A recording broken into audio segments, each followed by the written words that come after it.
today, and I will be the moderator with my colleagues Mustafa Al-Daini. So please allow me to introduce our guest today, our speakers. Dr. Azuraliza. Dr. Azuraliza Abu Bakar, she's held a PhD in Artificial Intelligence in UPM 2002. Currently, she's a professor in data mining and the Faculty of Information Science and Technology, UKM, since 2011.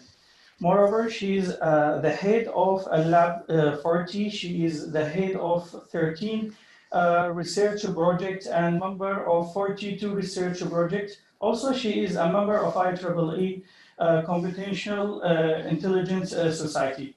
Her main research areas are data analytics and artificial intelligence, specifically, and growth sets theory, feature selections and algorithms, nature inspired computing, and sentimental analysis. She has published 109 research journals, 7 books, chapters, and more than 90 researchers processing. She has she also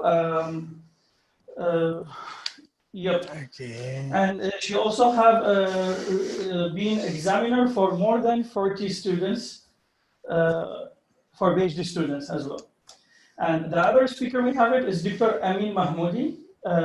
He holds a PhD degree in network science in 2019 at UKM, Malaysia. Currently, he is a research assistant professor in Ling University Department of Computing and Design Science. Also, he is a visiting researcher, a chief academic of science. He's a researcher interested in network science, online social networking, and he has, that's all. Thank you. So we will start now. Yeah, so that's great speech from you, Brother Ali. Now I think both our doctors are welcoming to do the webinar on GOT and tips on Viva. So we would like to start with you, Dr. Azuraliza. About, we have a few questions actually about the Viva. Okay. There are a few questions important and most of the students prepared for actually. So we just picked few questions. And the first question we have today is, when the supervisor, the examiner, sorry, will ask about, can you start by summarizing your thesis?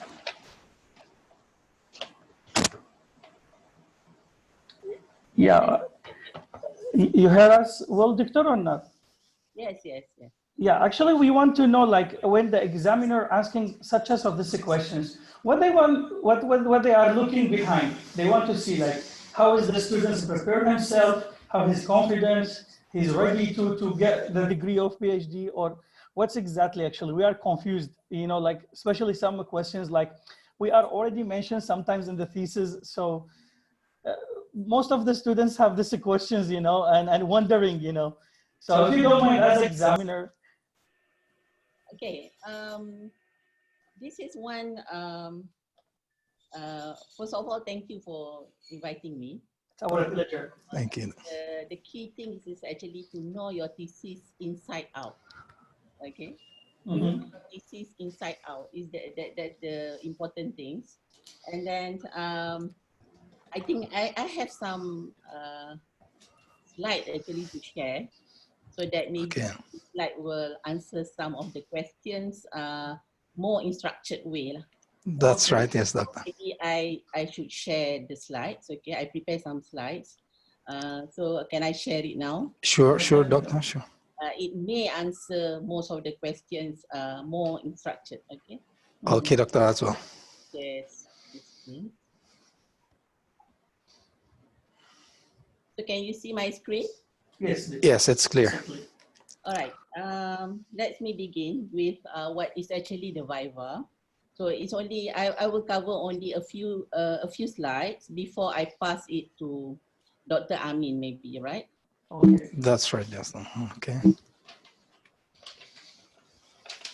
Okay, next. Okay, this is the, I'm not sure, but I love this picture. Okay, Yeah. Yeah. Ali there. Yeah. I wonder what's so special about these students, because so many friends waiting outside the Viva room. I still remember he was very kind and humble. So regardless whether it's a 3 months correction, 6 months, 9 months, or revival, the friends is already waiting outside for celebration. Yes, That's right, for Doctor. support you. So I can remember, I think from the photos, I can see maybe I'm the chairperson, and he is Dr. Masri students, Prof. Masri students, Yes. and Yes, Prof. Tawani is the examiner. All right. that's right. Because I love these photos. It looks like this is exactly after a Viva session. So it's really surprised us when we open the door and suddenly so many friends outside the Viva room. Although we are actually not advised so many people waiting outside the Viva room, especially That's right, yes, Doctor. with foods and drinks and everything. Okay, let's see this. Okay, basically, Viva is actually an oral test. Yeah, then they call it with the living voice. Okay, it's focused on discussion, giving you the opportunity to defend your PhD thesis in front of panel of academic experts. Okay, so it's an open book exam. Open book exam means that you can bring anything you want during the Viva. Okay, if you are having a tools or a robot with you, so you can bring your computer, your robots, your tools, or anything, because it's the open book exam. Okay, why you need a Viva is actually we want to see whether it is your own work. Yeah, by answering the question, we will know whether it's your own work, whether you understand what you did, okay, and whether it is worth for a PhD. Whether it's a contribution to knowledge. Okay, Okay, Doctor. there are tests of your breadth of knowledge as well as depth of knowledge, which is expected from a PhD student. Okay, so that's basically what Viva is. Okay, so to Okay, answer. Doctor. I think some of our colleagues, they cannot see the screen of you, Doctor, and cannot hear your voice. So please, the technicians, could you take a look about this situation? Sorry for interrupting you, Doctor. You can hear my voice? Definitely Yeah, clearly, that's but some of comments, they come out suddenly that some people, they cannot see the sharing screen and your voice. So please, the technician who's working on, take care about this point. You can Sorry for see. interrupting you, Doctor. Yeah, continue, Doctor. Sorry, but I just need to mention that. Okay. All okay, right. Doctor. Basically, that's because I'm going towards to answer the question just now. Yes. Okay, The simple question, but very difficult to answer. All right. that's right, yes, Doctor.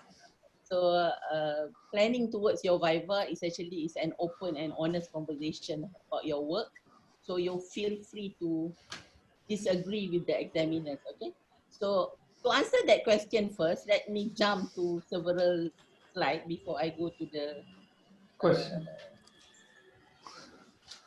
okay, this is answering a difficult question. Let us go to answering a general question first. General Okay, questions, this yes, is Doctor. very difficult to answer. This is the first question that is just a teaser actually, to get to know you, yeah, to get to know how well you know your work. Okay, but I think Okay. like I mentioned earlier, the main thing is to know your thesis inside out. Okay, so Okay, Doctor. okay, in one sentence, what is your thesis? Okay, how are you going to answer that? What is your thesis? So Yes, Doctor. the other one, resist the temptation to run from the thesis. So this is a very simple question, but yet very difficult to answer. Okay, so how are you going to answer this? Okay, so maybe you should start with a general problem of your thesis, of your work, okay? Maybe General problem, okay, doctor. maybe you start with, imagine that we have something, okay? Imagine that we have to go somewhere, but it's a very complex route to go, or something like that. Just imagine, just general questions, okay?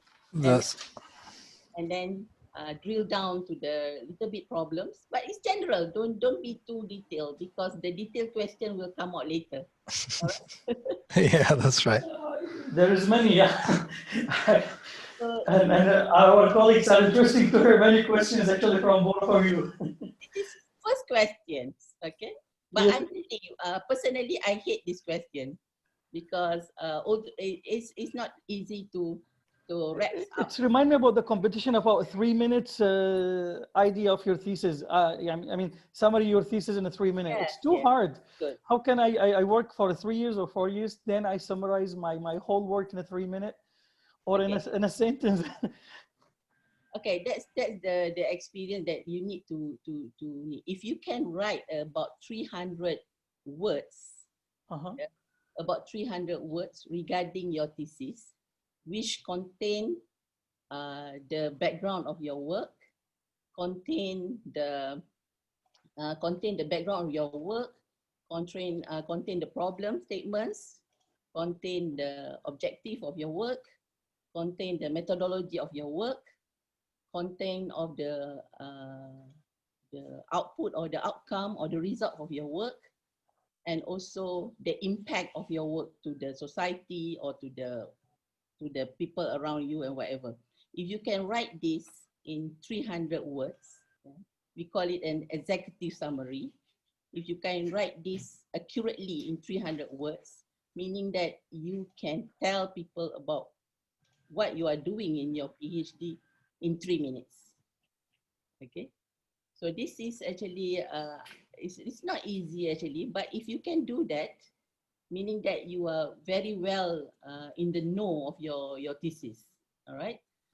Good point, Victor. So may I ask, Victor? I mean, like, have you heard? I mean, have you people ask you this question during your Viva and PhD? Have you got this question? Yes, And how you yes. prepared yourself for this one? Yes. First of all, thank you very much for having me, and also hello to everyone in this It's our meeting. pleasure, and actually, it's very kind of UKM that's always remind about her, ex-students or the graduate students. So we're proud of you guys. So yes, actually, last year, 2019. June, I think, June 2019, I had Viva, and I think I remember that I guess I received my certificate. I started my PhD 2016, April 2016. But regarding your question about Viva and the question in the Viva, I think the main important question in Viva and also in generally in PhD journey is finding the gap and drawback or limitation. We have it already, Victor. Yeah, we have around more than 20 questions for today, all from our colleagues. We already upload on a survey. That's what's questions that you like to ask our speakers. So don't worry, that question is coming soon, Victor. Yeah, okay. Okay. I think the main important question regarding Viva in my Viva meeting was what is the limitation or drawback of existing works in the domain of my study, for example, online social network. I think the student should know what is the main drawbacks, what is the main limitation or gap in the existing work in the domain that a student work on. It is very important to know. And the literature also is very important to know. For example, some student work on some domain that there is no strong or solid or robust literature in that domain, and don't find a real gap, real limitation, real drawbacks in that domain. First of all, I think the problem statement and emphasize on the limitation and drawbacks is very important. And the main question in Viva, I think that is the main question. Okay, Doctor, thank you very much. So, Doctor, this was only the general question. How about the examiner, Dr. Azuraliza, about the expectation of answering the general questions? How did it be? How did it be? Earlier, okay, you're preparing for Viva, okay. First, you have to know, like just like what Dr. Amin mentioned. I always tell my students is you need to know your thesis inside out. If you need to memorize the number of pages, also you need to memorize which point where it in the thesis. Okay, so be familiar with the references cited in your thesis, which is the recent references. Okay, and able to discuss the state of the art in any area related to your thesis when being asked. Okay. And then the recent development in your field. This is among the earlier questions maybe that will be asked. Okay, so what is the recent development in your thesis? Maybe it's not in your thesis. It's not fair to ask detail about something in 2020 where you submit your thesis in 2019 or 2018. But before the Viva, you need to get to know what is recent in your area, although it's not in your thesis. Okay. If you happen to know your examiner, you may try to investigate your examiners. Okay. Their publication, okay, their interest. Maybe they are not so exactly in your area, yeah, but you get to know their area. Okay. Another important point that I always tell my students, yeah, this is just to prepare, not yet to answer. It's actually the points in the presentation must based on your thesis read by the examiner. Okay, you don't change. Yeah, I've experienced several times where when it comes to the Viva session, the students has upgraded his thesis. Okay, so he present to us different figures, yeah, new results, okay, that not being read by the examiner before. So this is quite annoying to the examiner. So if any new changes, please specifically mention to the committee. You mean, Victor, like if we use the same figures that in the thesis, we should use it the same in the slideshow, no need to do another pictures more clear. Yeah. And same tables and results as well, you know, because sometimes some students, they thought in a presentation or using slide, so they do something fitting the PowerPoint area, so they try to make like a movement to the pictures or the signs that to show. So not necessary, stuck with what we submit, right? That's okay for the presentation, but for certain points like methodology, okay, results, some like a diagram of architecture, a diagram of process. I don't think so. You should change during the Viva, because the one that being seen by the examiner during the examination, during they read your thesis, shouldn't be changed. If you really need to change, please mention it earlier and mention the page number that related to that diagram that you have changed. Okay, that's very important, because I've experienced my students say, oh, this is the new version. This is the latest version of my thesis. So it's really annoyed the examiners because okay, nice point actually, because I'm up to have my defense, so I always change some pictures. So I will follow your tips, Victor. the examiner took 2 months to read your thesis. Suddenly you change everything, or yeah, it's never happened in my mind actually. So now it's good information actually. So another thing is actually the listening skills. Okay. To answer the examiner question, you need to have a listening skills. Okay, so I always remind my students who's going to the Viva, you know that the Viva is where you don't think that the Viva is the where you should defend yourself. You should defend your work all the time, not necessarily. Okay, so you have to listen when the question given is to answer, for you to answer, or the one that been posed by the examiner is actually a suggestion for you to analyze. Okay. Whether the examiner asks you a question for you to answer, or whether the examiner give you suggestion to analyze, and there's a two-way, whether you want to accept your suggestion or you want to disagree the suggestion. Okay, so there's a way of understanding it, and a statement to listen. Sometimes the examiner just give you a statement, but the student tends to defend. Okay, whether it's a statement, whether it's a suggestion, the student tends to defend. So, but you only defend when you are being asked questions. The examiner want to test you whether you know your work, or sometimes the examiner will ask you a question because she or he want to know a certain point. Like Dictor, we have almost questions have a lot of voices from our colleagues. If you don't mind, may I mention it so we can learn what we have to do with these questions. Actually, most of our colleagues, they asking a very certain or coming questions during Viva and defense as well. Which are the three most important papers that related or close to your work, and how is your work different? Yes. So, as examiner, what he's looking or she's looking after these questions, and also later on we want to listen from Dr. Amin how to prepare for these questions as well to answer.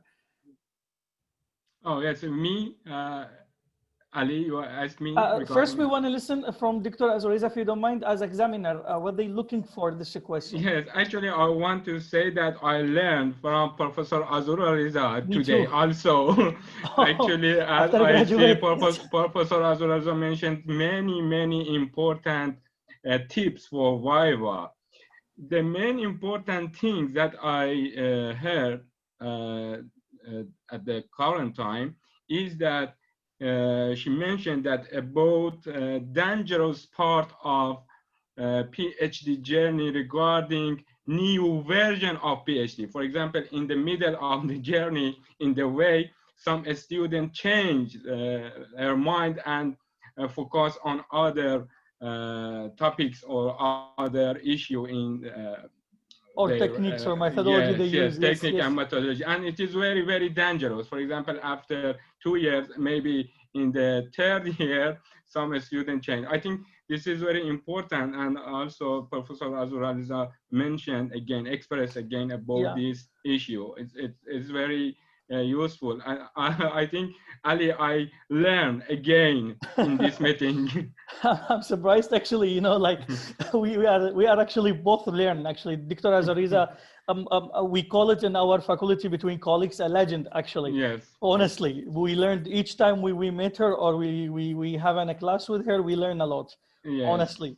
Yes. So regarding to our questions that most of our friends they collect. So in this case, what we have to do as a students, how to prepare ourselves, and what's examiner looking like. All of us we know, like when our work sometimes is not that much different from some articles, that we take it as a baseline. So when you ask Dictor, like as an examiner, this is questions for the students, what you want to know from the students exactly in his Viva, like? Okay, usually we just want to know how you know the difference between your work with the existing one. Okay, that's the main thing. If you can separate clearly that your work is doing this and this work is doing this, the difference between your work and this work, one line of answer. You answer only one line, the difference between your work and this work will be a very specific answer to give. It will be enough, Dictor, like one techniques have been changed from the others, because I have seen many friends here, they go with works that, you know, they bought a lot of things and more of techniques regarding to the baseline that they follow actually. And sometimes, you know, they miss up the thesis or the techniques later or contributions as well. It's become not steps by steps or connected to each other. I think that when when the examiner want to ask you a question, what's so good about your work? That's another way of asking question. What's so good about your work? What is the novelty of your work? That's the same question that needs same answer. Okay, so the current one doing this, and I'm doing this. Okay, that's the straightforward answer. Currently, this is what they do. And what about Dr. Amin? Are you agree with Dr. Azuraliza, or you have another opinion? Yes, yes, definitely. I want to express that it's very important in the first phase of the PhD study that we make a logical connection between objectives.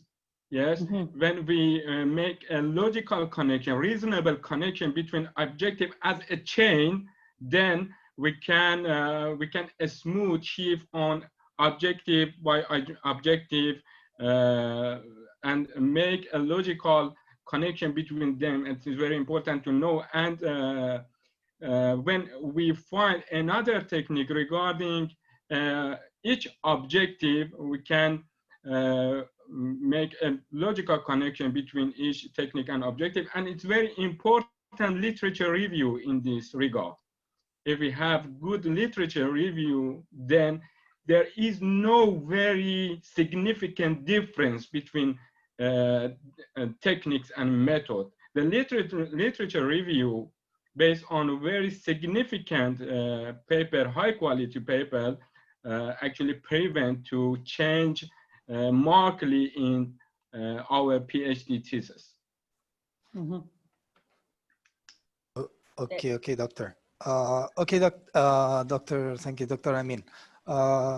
Prof, one of the questions is counted as the most important questions during the Viva about the problem statement. And why is your problem statement worth your PhD actually?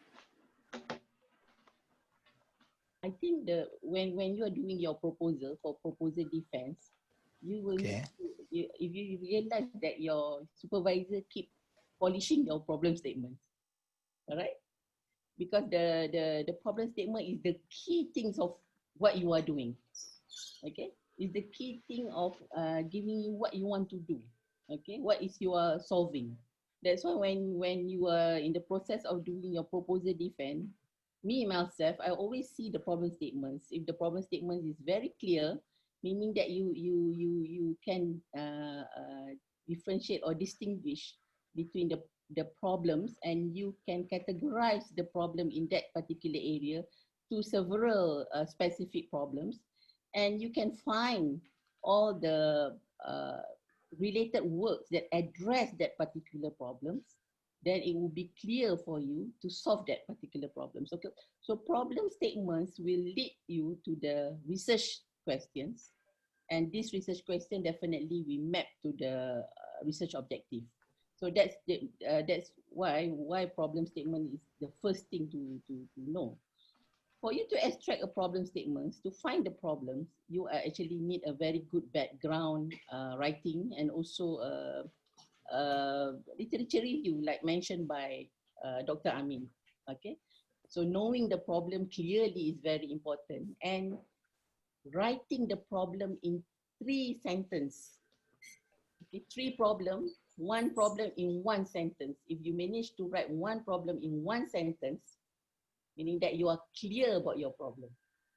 Okay, but sometimes I see that the student, they have problem statement in their thesis for 3 pages. That's right, yes. What's the problem statements? Okay, but I will tell my student, I want problem statement in 1 page. Okay, you have 3 problem statement, put it in 1 page, 1 paragraph each problem. Okay, but the rest of the story that lead to the problem statement should be in the background of the research. Okay, before that, right? Before that, so if you can write short about the problem precisely, then meaning that your problem is very precise. All right. So try for all the students here, try to write in short. Yeah, I remember the first time my problem statement maybe much more than 3 pages, and after many discussions, I reduced the size of the problem statement. I remember that. Yes, this is very important. I remember my PhD. But if I want to share my experience with Dr. Amin, I think Yeah. when he first came as my student, okay, I think Dr. Amin is a very good developer, but he is not a researcher. Not real a researcher. So the first 2 semesters, we have a very hard time arguing so many things. Okay, Yes. I remember I always keep asking Dr. Amin, how are you going to evaluate it? So how Yes. do evaluation? How are you going to do evaluation? And I think I don't know how Dr. Amin feel that time. Why Prof. Azura is asking about evaluation? I have so many ideas in my PhD, but she keep asking how you do it, how you evaluate it, how you do Yeah. it. Okay. Yes, definitely. I remember that in the first meeting that we had, many issue we discussed, and I didn't have any experience in writing research when I joined UKM 2016. My first paper published when I joined UKM. No, we didn't have any experience in research, as Professor Azura mentioned. And the first meeting is very challengeable for me, also writing the first paper. Thank you, Doctor. Yeah, it's a good story actually, because we have seen these cases with many of our colleagues. They are developer and they never heard about research. Then suddenly they say justify. Why we justify? Guys, stop thinking as a developer. Start thinking as a researcher, which is no easy job at all. Even me, I have until now, struggling with this one. So, doctors, there is almost also one of the questions from 40 questions actually we have uploaded to our colleagues to see which questions are interesting to them. So they was asking actually, or a lot of voids coming for questions that what are the alternatives to this methodology? Again, I can hear. Assalamu alaikum wa rahmatullahi wa barakatuh. Sorry, Wa alaikum salam. if, Yes. if you don't mind, I mean, we are as students, if you don't mind, so we let Prof. Azuraliza first complete her slides and then we come up to the question and answer. Just for saving the time, we want to know the tips and so on, and then we can ask. Actually, because we was have an idea to cover the most common questions in Viva, but if the guys are agree with you to finish Dr. Azuraliza, so all of us, we will learn from Dr. Azuraliza, so we have no problem at all. But we have a list of questions. That's why we stand with our questions based on our time. So if most of our colleagues are agreed to change the idea of webinar, I am agree with you, Dr. Ali, but I mean, it is a benefit for us to know the tips and so on. And then you give time after that for the question and answer. Just manage the time, that's it. Okay, so in this case, thank you so much. You're welcome. So Professor Azuraliza, if you like that. Okay, I'll share. It's only about, it's only a few slides. Maybe after reading this slide, and then we can cut down the questions. Actually, the answer is already in the slides. Okay, so if I want to begin again, this one I already cover, and then this one already covered. This is important, listening skills, because most students, they have the spirit of defense. Okay, so they don't listen carefully the question, whether it's a statement, whether it's question to know, or whether it's question to test you, or when to argue, when to rebuttal and everything. So you need to have that skill of listening. Sometimes the examiner is just try to confirm a few things. So you don't have to defend, you just confirm it, okay?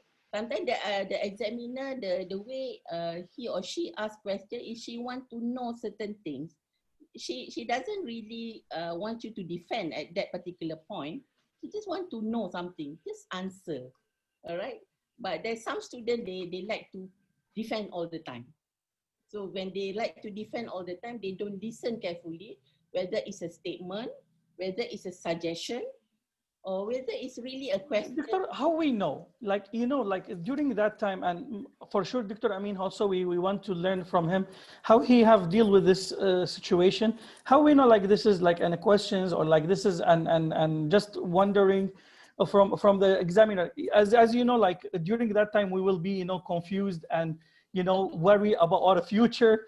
So we'd like to defend just to show like we are ready and we know everything and we have done 100% our work, you know. So you can understand like our situation during that time. It's not easy at all, honestly. Yeah, it's not easy for me to answer that question because that's why I said that it's your listening skill. Mm-hmm. Okay, so listening skill, whether it's a statement to listen and so on. So just I think it's an experience. Okay, during your proposal defense, during your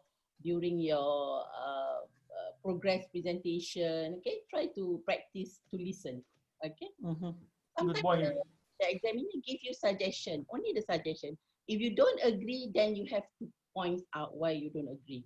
All right. But not necessarily you have to agree all the time. All right. So if you don't agree, just answer it nicely.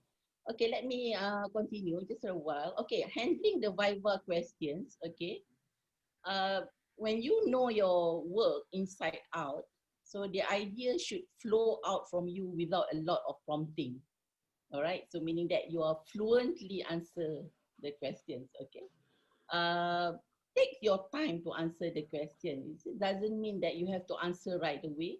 Take your time. Okay, usually for one question, don't take too long. Maybe 2 minutes, 1 minute, 2 minutes to answer. Answer it accurately, precisely. All right. So try to point out a limitation in case that there's a limitation of your work. Okay, be honest. Be honest of your work. Okay, so this one later we'll know. You try to use varieties of examples and domains to make it easy for the examiner to understand what you are doing. But you have to remember that your examiner already read your thesis, meaning that they already know your thesis inside out. Okay, so you don't have to explain all. You just answer their questions to confirm certain things. Okay, so okay, this one is about general questions. So let me go to the more difficult question. Okay, so I adopt this from a page here, from page, there's a reference there, you can read from there actually. Okay, so if you don't understand the questions, ask for clarification. Okay, maybe you need to paraphrase your question and ask them, is this what you mean?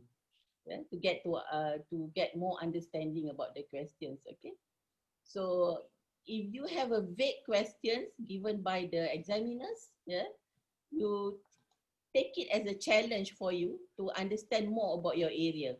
All right, tell the examiner that you know your area and how it fits to the related areas. All right.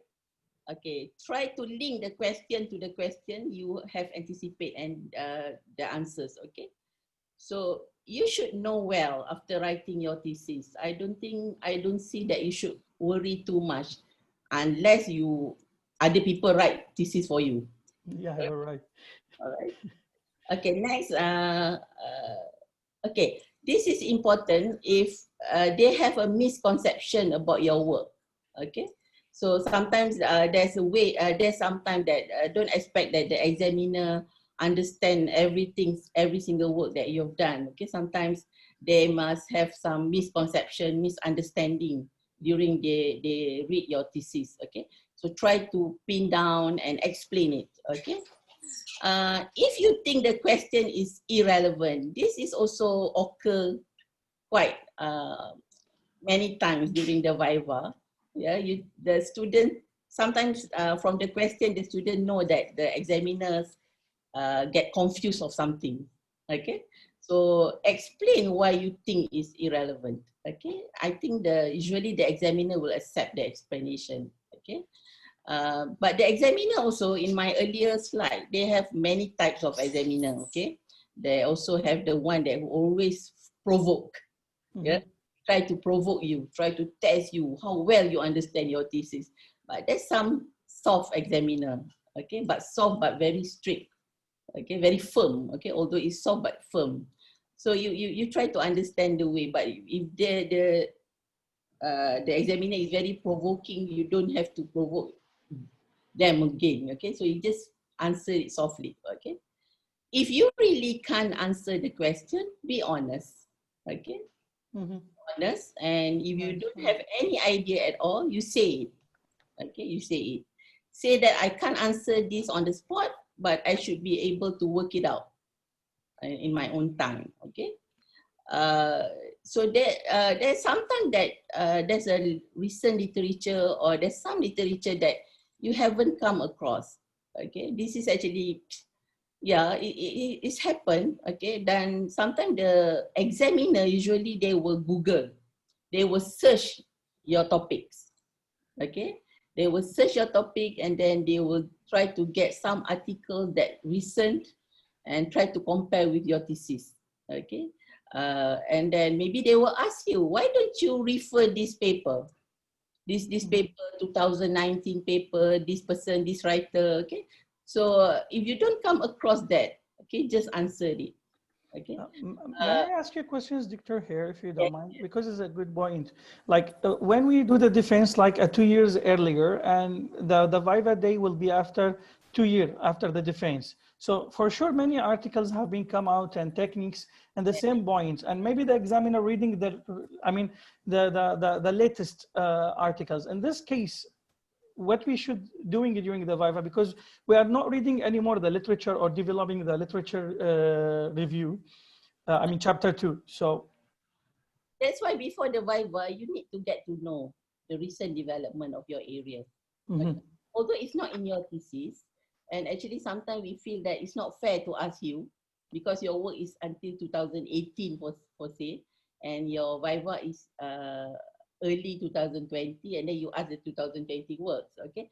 But you need to get to know before your Viva the latest development, okay? Okay. But I don't think so they will ask you to pick up and compare and add up more experiment and so on. I don't think so. Okay, usually they respect that your work is until 2019. Okay, okay. Thank you. That is an active work. Okay, so so this is very important to handle difficult question and how to rebuttal. Okay, to rebuttal, to say that you're not agree with that suggestion, you have to rebuttal with your knowledge, with the points, okay, with the literature review. Yeah, so academic rebuttal, not rebuttal like you are saying that no, I'm not going to do that, okay, with your knowledge of your work, okay, use your technical works, okay, to rebuttal, all right. And my last slide is actually, this is another important point, okay. Some of the students, they have a very good publications before their Viva, okay. They publish to Q1, okay, they publish to Q1, to Q2, okay. It's good. It's meaning that your work has been recognized by reputable academic journals. But you have to bear in mind that the examiner, they don't read your journals. They read your thesis. So the thesis must be very well written, okay? So I have experienced, yeah, quite of several cases where the students have 2 or 1 or 2 Q1, but major correction, okay, or rewrite, because they don't write, the thesis is not well written, okay, although they have published. So don't take for granted of having your good publication, but take for granted of your thesis, okay. You know that the examiner examine your thesis, not your journal paper, okay. But having a good journal before the Viva has a very much advantage to actually to give a good impression to the examiner, okay, that this work is good, is managed to publish, okay. But if your work is good, meaning that your thesis should be good as well, okay, be well written, okay. Yeah, the examiner read your thesis, not your papers, okay. So So I think that's the end of my Slides. for the first topic, entering your Viva. Okay.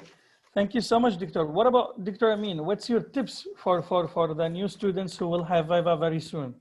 Yes, actually, as I see the last slide of Professor Azuraliza presentation, I see writing paper and publishing paper in high quality journal is similar to writing a thesis, actually, I think. But however, the procedure of Viva a little is different.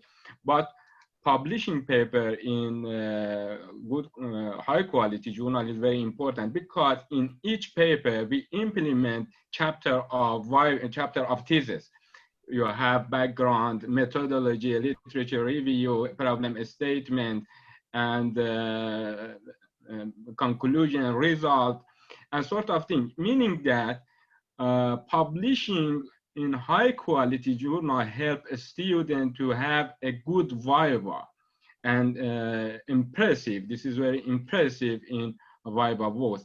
But the procedure a little different in the Viva, maybe ask regarding some part of thesis, but I want to express that writing and publishing paper in high quality journal very, very useful. Mm-hmm. And because of this issue, I suggest a student try to write a paper. In the second phase of this meeting, I expressed that why and how we can graduate on time. One of them is that writing and start to write the paper is very important. When you write a paper, meaning that you write a part of your thesis because you implement some part of thesis in your paper as well. Mm-hmm. So that's nice tips from you, Dr. But actually, this is this is what we should really do actually. But if you don't mind, we can back to our questions now because many people they are really want to know how to answer these questions during Viva. Like.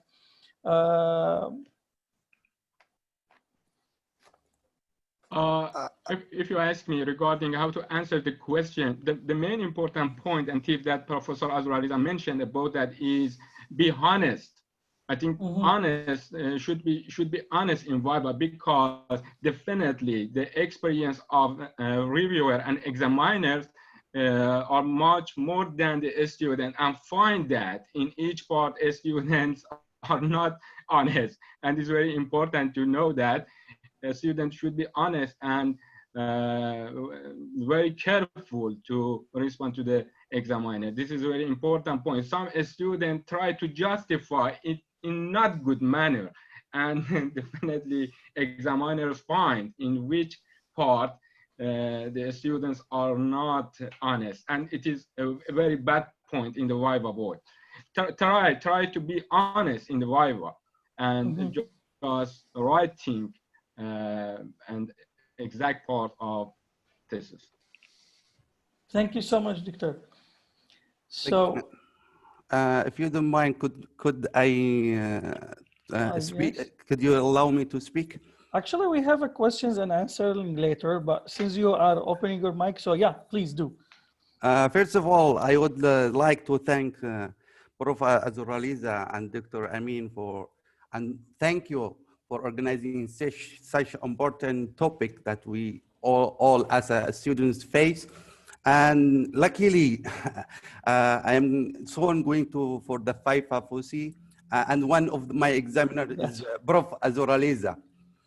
And just, I have a question to Prof. Azuraliza, which is the first question that you asked, which is regarding about what is your thesis?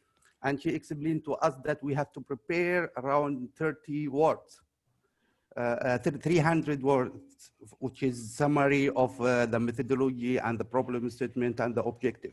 Is that means, Doctor, is it the abstracts of the thesis?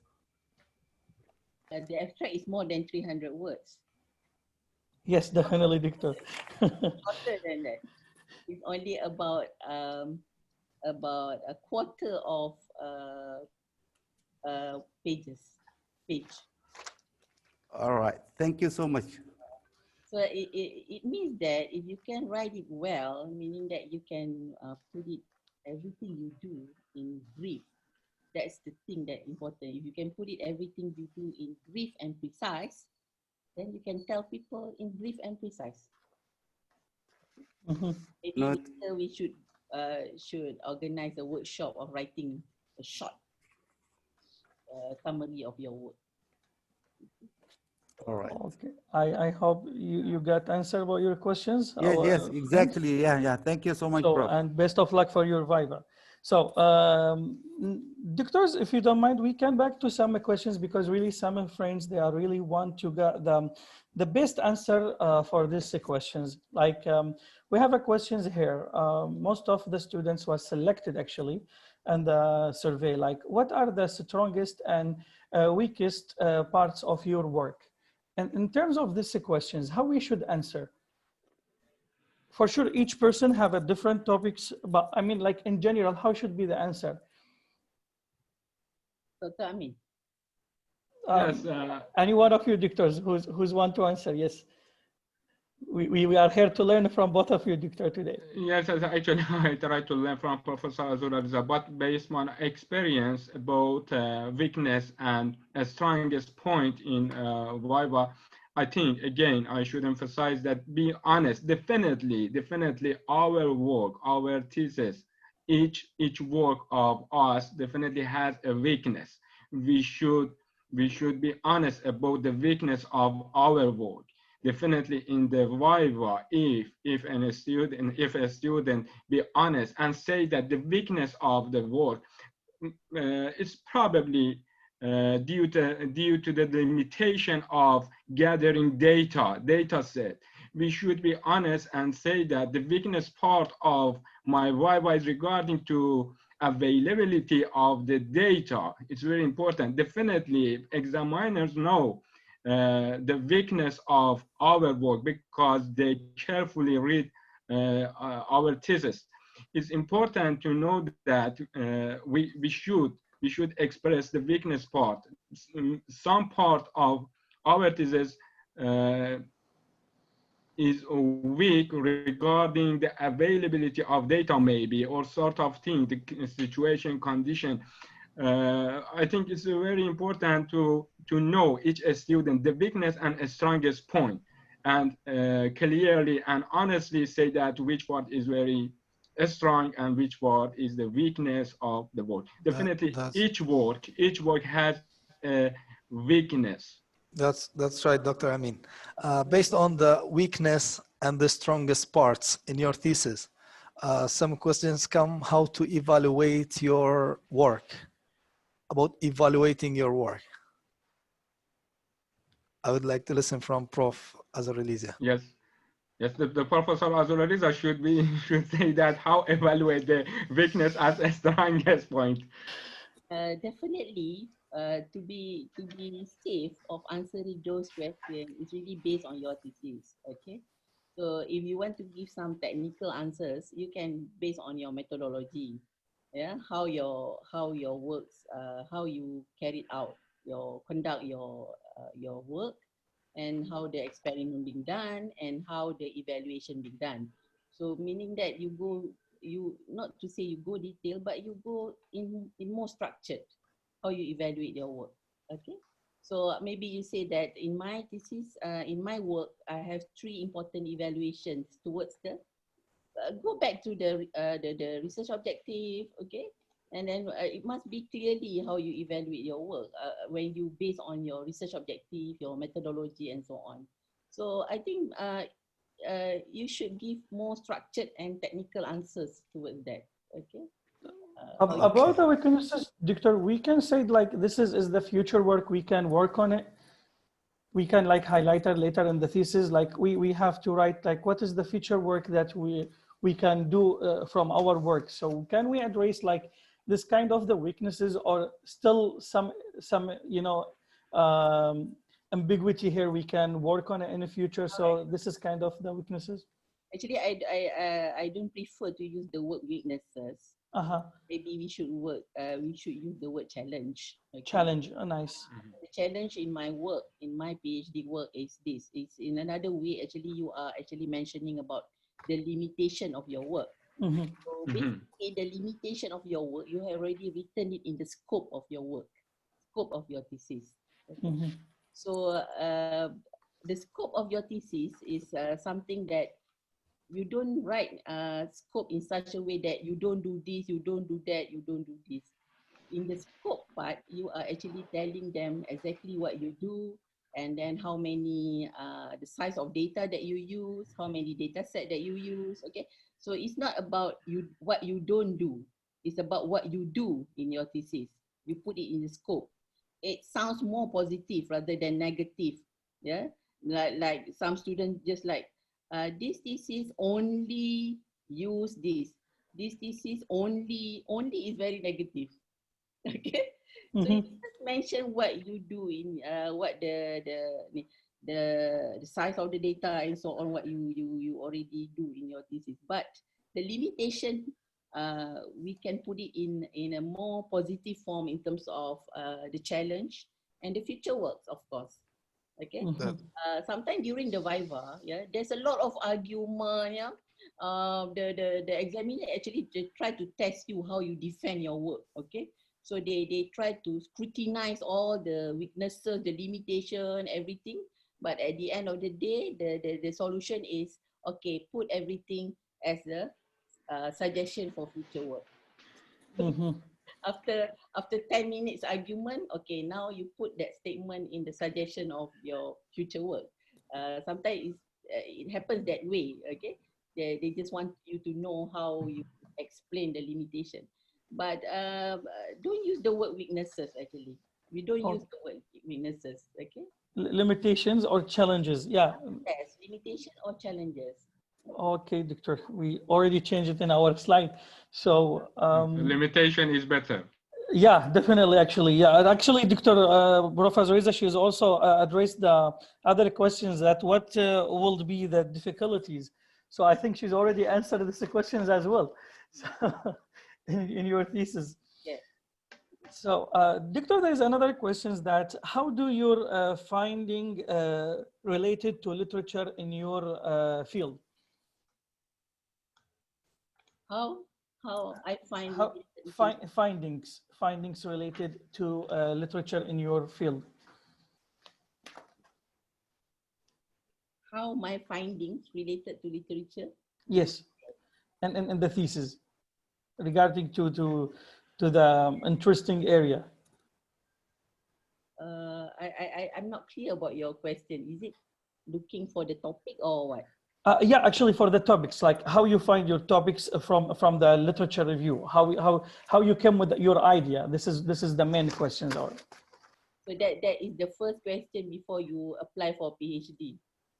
Yeah. Actually, it's because we have too many questions. So when we write them down, so it's just not in sequence. So it's our fault, actually.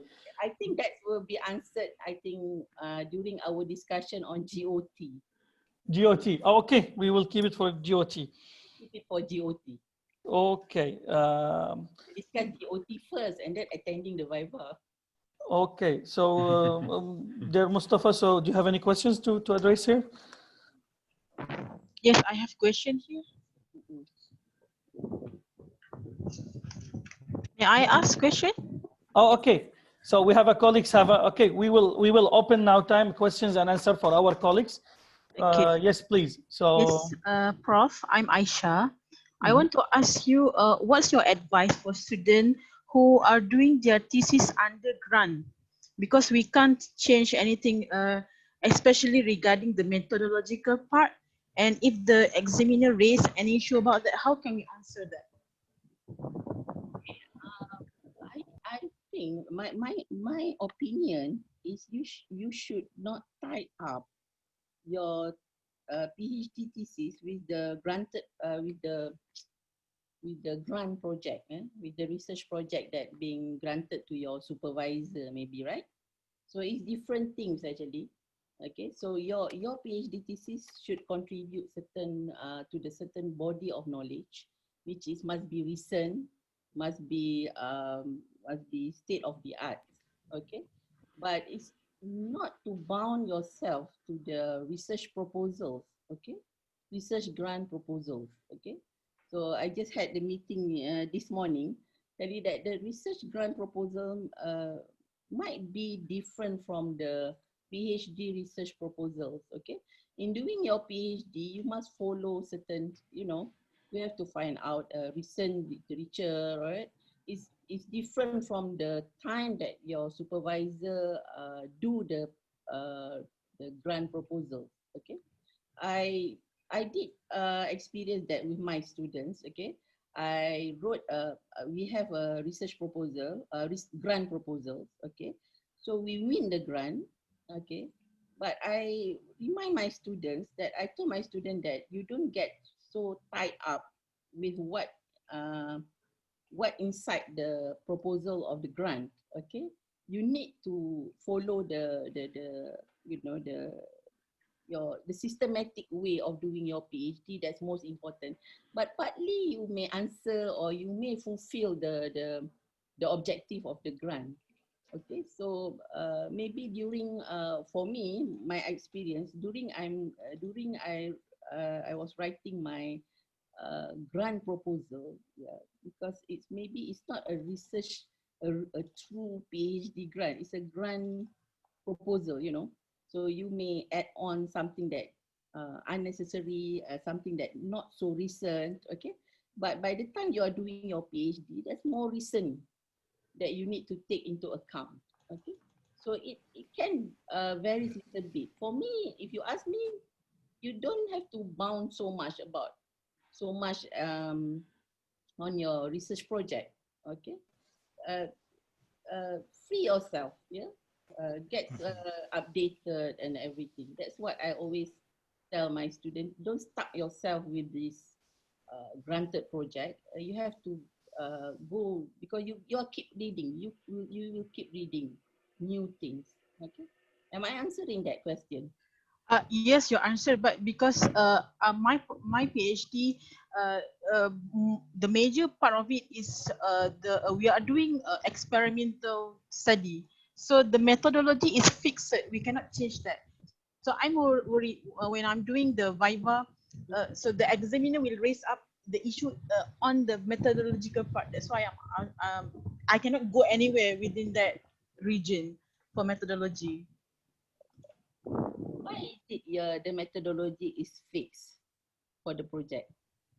Because actually I'm doing a randomized control trial, so it's very fixed. I have to go. I have to this number of participants for control and for experimental. So yeah, that kind of question. And then for PhD, you found a better methodology. No, actually we have to follow all in the proposal. Yeah, that's why. You have to follow all in the grant proposal or in your PhD proposal? Only for the methodological part, in terms of developing the module or the I mean the variables I have to search. That part is okay, but the methodological part is very fixed. That's why. But try your best not to during the Viva. It's actually, I think, not supposed to link with the research project, with the granted project. The PhD is a PhD work, where Yes. there must be some body of knowledge there, the contribution of knowledge in the PhD work. Okay. Okay. So that's my opinion. Your Okay. supervisor may have different opinion, but Okay. Okay. opinion is I always give freedom to my students to adjust, although it's bound to certain research project, research grant that we have to achieve that. Okay, but in terms of when we call it research, the things is evolved, the things is always get up to date. Okay, so I cannot answer well that question, but that's why I always tell my students: you don't get bound. If you have better idea, then you maybe you go for the better idea. That's right, Prof. Regarding to the question of Aisha, I want to ask Dr. Amin about the change, or we can count it as a huge change that happened for your idea after proposal defense until your Viva. Actually, yes, this problem, as I said before, is very dangerous. Actually, I think it's very dangerous for a person, for a student that happened after proposal defense. For me, not happened actually. I didn't have this problem in my PhD, but handling this change in the proposal and the PhD, I think is very important and should be consulted with supervisor. And I think supervisor can guide a student how to handle this change in the proposal defense. Regarding my experience, I advise a student to know what they want in PhD at the first stage and avoid any markedly change in a PhD. Handling this issue, markedly change in the PhD, is very dangerous and is not easy task. Is not easy task, and I advise a student consult with supervisor to handle this issue.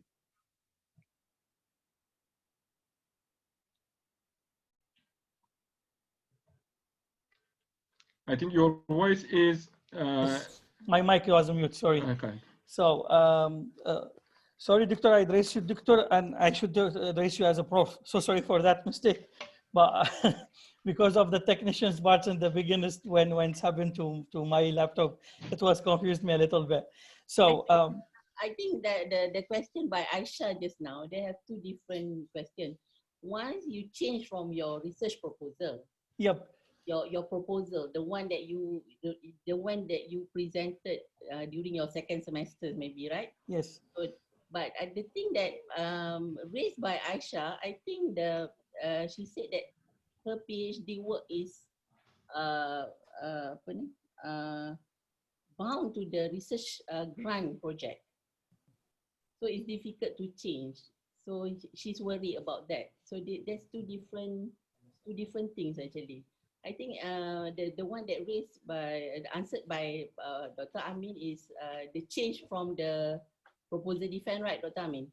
Yes. I think the first proposal, a student want to change the proposal after proposal defense. I think it's not very common and it's not easy task to change the proposal after defense. That's the regulation being done by the university. We can change a little bit, but not so much. If you think so much, maybe you need to change your supervisor as well. Yes.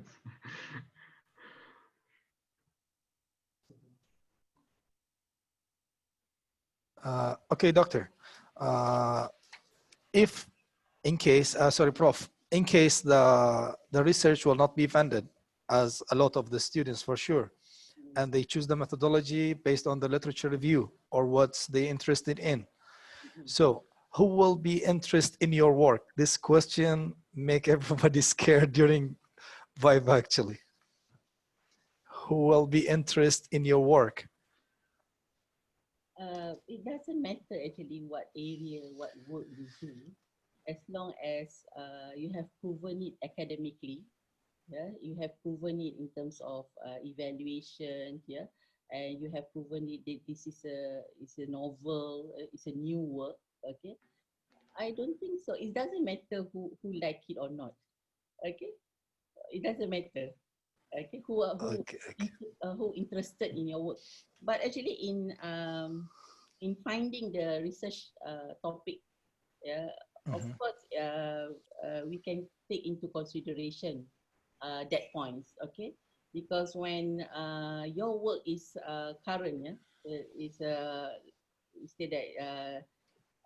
current interest work, yeah, like maybe some what is so current about your work, you can see from the publication, from the journals articles, okay?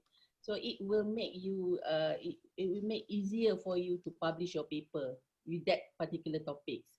rather than you choose a very, very old topics or maybe rare, not many people doing it. Okay, so you may have some difficulties, yeah, finding your literature and then even publishing your work. But as long as your work is good, you have proved it, yeah, in terms of experiments, evaluation, everything.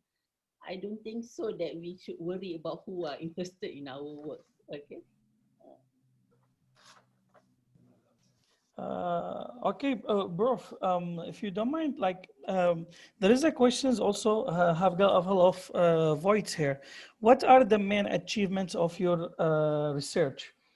And in this terms of the questions, we have to address the three contributions or the main contribution that we achieved. The main contribution. The main contribution. Main contribution should come from that three objective, research objective. Okay, so that means that the main contribution should be include the first objectives and the second objectives. And third objective. Okay.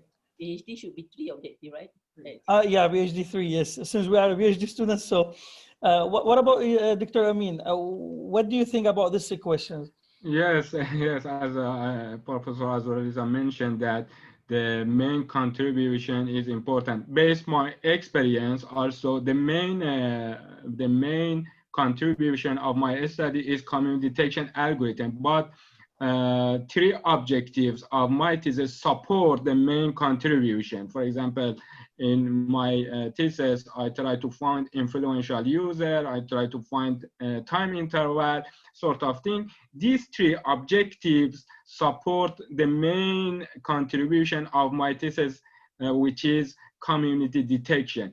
And also for Professor Azuraliza, I think it's as she emphasize and express that it doesn't matter a student and interest of a student in the research and in any topic.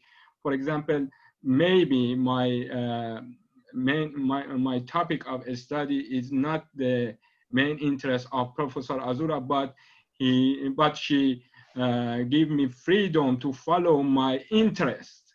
And I think a very, very important thing. And thank you, Professor Azura, for that. I remember that the first day when I discussed the topic that I want to follow, she gave me freedom to follow my research and my interest. I want to say that this.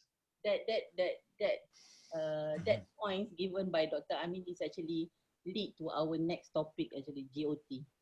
GOT, yes. Yeah, this is in GOT will address it, yes. It will lead to GOT, yeah? The important to having strength in certain area of your research. Yeah, if you don't mind, Victor, now can we open to the audience a time for questions and answering before we move to GOT, graduation time? So our colleagues, dear colleagues, you are now made to ask whatever you have to Prof. Azuraliza and Dr. Amin. So who have any questions, please, you may ask right now. Anyone?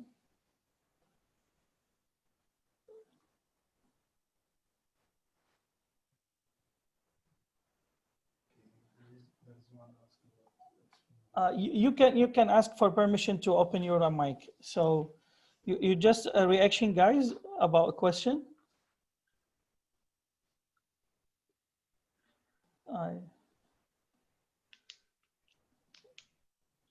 Do you see anyone? Prof. Okay. Sorry. Yes. I have another question. I'm Aisha again. Yeah. Okay. So I always heard that if your examiner and your SV has personal problem, so it will be your Viva will be affected. So what are your advice for this? So it should be like that. Okay, it should be professional. If your examiner have problem with your supervisor, I don't think so the examiner will be appointed. I see. Because the supervisor usually they nominate the examiner. So definitely they don't choose that examiner if they have problem with the examiner. Okay. Definitely do.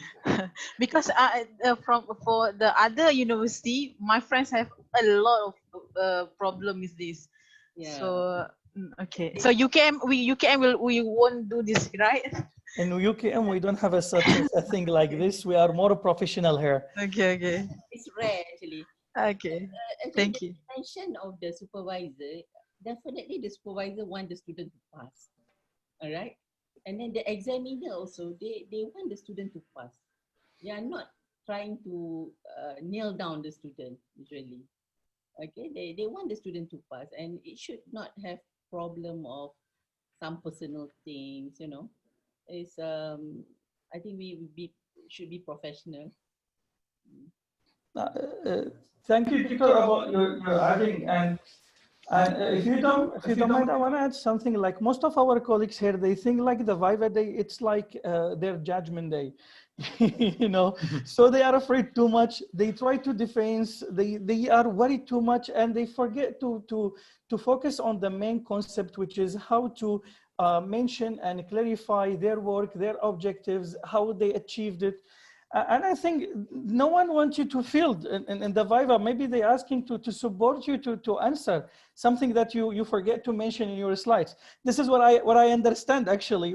But most of our colleagues, they think differently, different way, I mean. But I think just if you know well your work inside out, you should enjoy. This is the day where you want to tell people what you do. Okay. Because Okay. it's very I think it's quite disappointing if you cannot defend your work. Okay. If you cannot tell people what you do, it's good to be asked. Where you have a venue. Definitely, yeah. So if you cannot ask, you don't deserve to get your PhD or your master. And if no asking, so why you are here? Okay, doctor, there's one, Prof, sorry. There's one questions by the chatting. We have Dr. Amjad been asking about the amount of objectives. He said, is it like needed to be 3 or more than 3? It's possible. Okay, the objective, okay, now the objective, usually the ideal one is 3 or 4 for PhD. 3 meaning that you are handling the 3 research questions, okay, or can be 4, all right?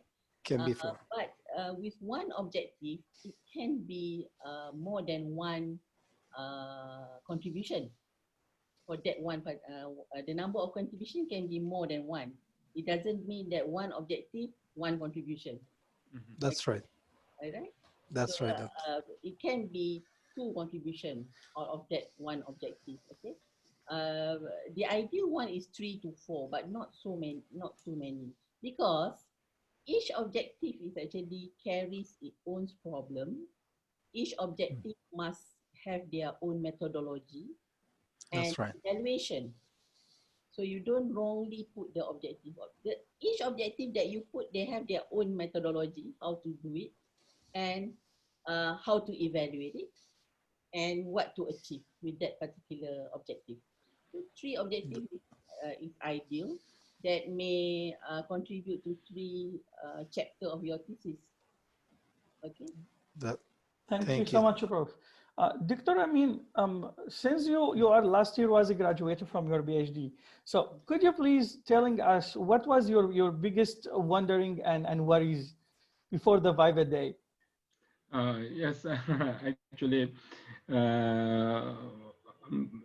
I was stressful and anxiety in the the day before the Viva.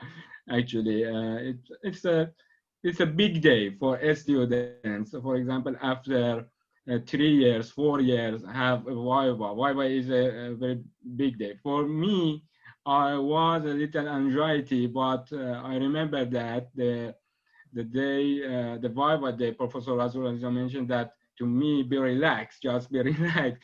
I try to make me relax. Yes, I advise a student be relaxed, because in the Viva I should talk about the program, the thesis, and if they are not relaxed, maybe faced with some problem. Thank you, Doctor. Thank you for your comment. Again, the key thing is knowing your thesis well. That's Good right, point, Doctor. Victor. Yes. There is, sorry, Prof, there is another questions asking about how what you've been talking, Prof, about the level. Is it the student meet the level to take the PhD or not? So we have one question from Zainul, been asking, if I do only one method, qualitative, does it meet the level of PhD, he meant? Okay, I can't really answer that question because I'm not sure, because I think that one needs further discussion, whether it will lead you to the PhD material or not. Okay, that's the reason why you need a supervisor. Supervisor will know whether this is a PhD material or not. This is enough or not for PhD. Okay, so that's the role of supervisor. Okay, the supervisor will tell you, okay, now you can start writing. Okay, I think this is enough for your contribution for PhD. Okay, that's why again, when some student is hooked to certain research project, research grant project, okay, they're only doing part of it. They cannot do all.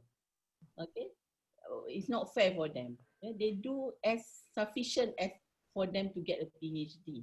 Okay, not as sufficient for the supervisor to finish the project. That's right. That's okay. Thank you, Prof. Thank you very much. Thank you, Prof. So sufficient for you to get your PhD. Okay, so the supervisor must know the boundary within their research project, the granted project, and the PhD student. But definitely, when you do that, you already have the activities and the milestone that you have to meet. So usually, it will fulfill each other. Don't worry. Thank you so much. PhD material, it depends on your supervisor. It depends on the area. Okay, my area may be different from your area. So I'm not sure whether your area with that particular topic, with that particular way of doing research, enough for PhD. Okay, Doctor. So regarding this question, so it's in depends about the supervisor here to guide you well to graduate from your Viva. So we have another questions here from our Zoom group chat. So may our colleagues Mustafa to read it? Okay. Thank you, Prof, for your answer just now. We have from Noor Nadira. She's asking about if some companies will provide the topics, and in her case, if the topics that the company provide, she need to continue PhD, but her skills or her knowledge about that topics, it's just simple or basic regarding of her master. Should she take the challenge or not? Okay, that's a good question. That one also lead to GOT actually. So when you want to start your I think, Prof, now it's better to move to GOT since most of the questions is on GOT, which is a graduate on time. So, but actually there is one interesting question here for to closing the chapter or the part of Viva tips. So what have you done that merits a PhD? So what have you done to deserve your PhD? Does this question is an exist in Viva room? That one for me or for both of you, Doctor? We'd love to hear from both of you to learn actually. So for sure from you first, Doctor. Prof, sorry. Because Dr. Amin first, because he recently graduated from PhD. So if you allowed him to answer these questions, so okay, we will be patient to hear from you later. Okay. So Dr. Amin, the questions is to you right now. Yes, I think the answer to this question regarding to the student that he or she conducted the thesis, because maybe if the student, PhD student can solve a significant problem, can propose a new method to tackle or deal with the limitation, drawback, definitely they or merit to achieve the PhD. It depends on the student to happy or satisfied with his or her work. Doctor. Okay, Doctor. Thank you so much for your answer.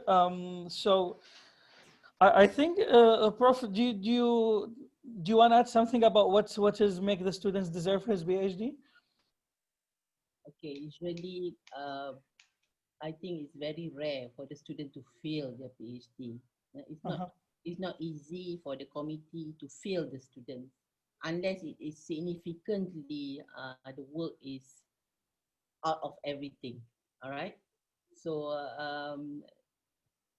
if you don't deserve a PhD, it should be seen in earlier time, not during the Viva. All right. Not during the Viva, unless you really fail your Viva. Because fail Viva meaning that you fail during the Viva, you fail answering the question, you fail to defend your work, all right? You cannot answer, all right? You being quiet, you cannot answer everything. So sometimes they still give you re-Viva to correct everything, but it's very rare to fail the student at that stage, unless the students have issues of plagiarism, everything suddenly come out during the Viva, right? So yeah, it's not easy to fail the students. So meaning that when you reach to the Viva stage, meaning that all of you deserve a PhD, all right? Yes, you are right, Doctor. So thank you so much, Prof, for your answering, and thank you, Dr. Amin, for your answering on Viva tips. So we may now jump to graduation on times, and we'd love to hear from you how we can handle this case, like to graduate on time in 6 semesters. Okay, graduate on time, huh? Yep. Yes. This one is just a teaser. Things not to ask a PhD student. When will you graduate? Are you writing your thesis? How is your research going on? So for the 5th or 6th semester student, this is very stressful questions, okay? I think when I was doing my PhD, the most stressful question is the question number 5. What year are you again? Okay, that's a stressful, okay? So graduate on time, okay? My simplest tips on graduate on time is actually to keep everything on time. Okay? Keep everything on time or earlier than time, okay? Or earlier, all right? So the thing is when you, okay, if I start from when you pick, when you choose the topic, okay? Just like some question just now, when you choose your topic, okay? I think the most important thing for me as a supervisor, when the student comes to me, I will ask their interest first. What they have, the strength that they have. That's the most important one, okay? What you already have, okay? What are the groundworks that you already done, okay? So, so that is actually a lot of credit there. If you already have some experience and you pick up the topic that you have already strength. So this is a strategy actually, all right? So when you're doing your master's, let's say you're doing your master's in maybe natural language processing, let's say, all right? So you should continue because you already have strength in that topic. You shouldn't change topic. You should continue with that topic to your with your PhD topic, okay? Because it gives you a lot of credit, give you a lot of time, yeah? Saving of times, yeah? Rather than you start something that are totally new, totally, okay? There are students that came to me, like Amin, he came to me with all the ideas that I say, okay, you have lots of ideas, you know what you want to do, so I will supervise you. So it's easier for the supervisor to supervise where the topic comes from the students, okay? But there are also students that come to us say that when we ask them, so what is your interest of topic that you want to do for your PhD? They ask us back, what do you want me to do? Okay. Yeah, like there is no glue. Yeah. What do you want? What do you want me to do, Prof? So this is dangerous. Okay. True. Dangerous. True.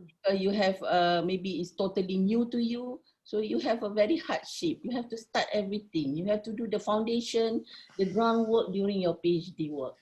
So it will consume a lot of time. Okay, but it doesn't mean that you cannot graduate on time. Okay, doctor. That case. Okay, Prof. So in this case, as you mentioned, is it the supervisor will be able to work in this topic?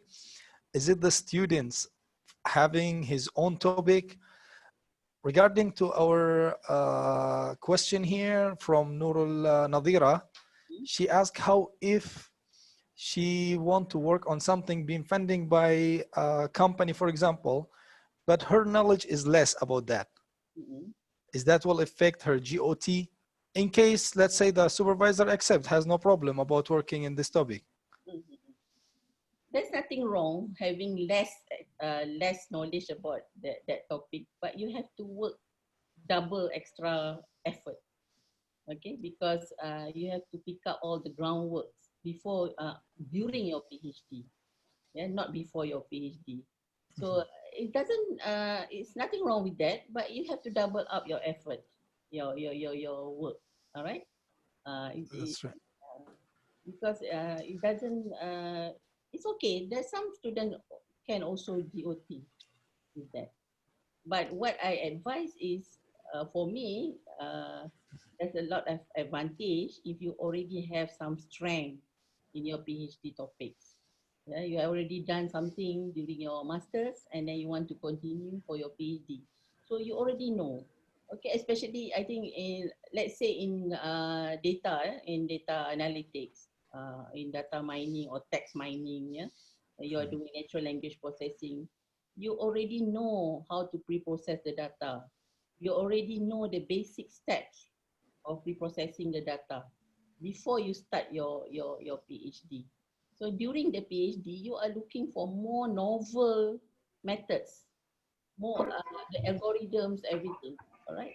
So the foundation is you already go through the foundation during your master's or whatsoever. So it will give you some advantage. Okay, rather than you start everything so new to you. Okay. Yeah. Yes, that's right. So, Prof, as I can understand from you, that's mean it's kind of advising students who's finished their master and want to continue PhD. It's better to continue in the same domain, better than they change the domain or the area, which is help them to continue and graduate on the time. Yes, it's better to continue the same domain. Of course, the PhD level should be expanded more, be enhanced. But the basic groundwork is the same. Okay. For example, during my my PhD, I think some students open their mic. Could you please close the mic? One of our colleagues. okay. Yes. So, Prof. for example, during my PhD back in 1999, okay, back in 1999. So before I did my PhD, I already, of course, I'm a lecturer at that time. So I already have grant using doing data mining, all right, using neural network. Okay, so I have university grant of using the neural network method for data mining. So I have experience in pre-processing the data, doing the modeling, doing the classification and so on. And then during my PhD, when I met my supervisor, he asked me to venture into rough set theory classification. Yeah, another new methods of classification. So the first day I start my PhD, I straight away study about rough set, something that I don't know. But I already have the foundation of how to do the modeling, how to do the experiments, how to pre-process the data, how to, you know, drown into the data. I already have that. I just focus during my PhD on that particular methods. Okay, so it gives me advantage because I don't have another effort to know how to study the data, how to read the data, everything. All right. So that's the advantage. But if you don't have that, if the topic is totally new to you, it's possible to graduate on time. But I think, yes, you need to double up your effort. So thank you. So thank you so much, Prof. So may we know from Dr. Amin, what is the strategy that you used or you put to graduate on time? Yes, actually, as Professor Azuraliza mentioned that regarding the PhD thesis topic, the topic of the PhD thesis should be selected carefully. Having new idea in some domains is very difficult. So publishing paper is very difficult. If we have old fashioned or all topic, we select all topic, publishing paper also is very difficult. Therefore, try to find a new and novel topic. I think if I can graduate on time, because my topic that time was very novel and new, and I can publish paper in the first year and also second year. Publishing paper in new topic, new novel topic is easy rather than old topic, because saying new sentence in old topic is very difficult. If a student don't have any idea or background about a specific topic, maybe they cannot graduate on time. Yes, Doctor. Yes, you're right. So actually, there is a questions was on the Viva, and the Prof. Azuraliza, she said we can ask this one during the GOT.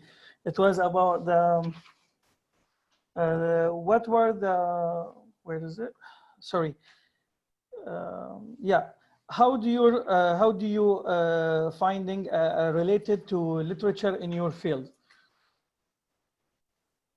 Okay, definitely you like my slide here.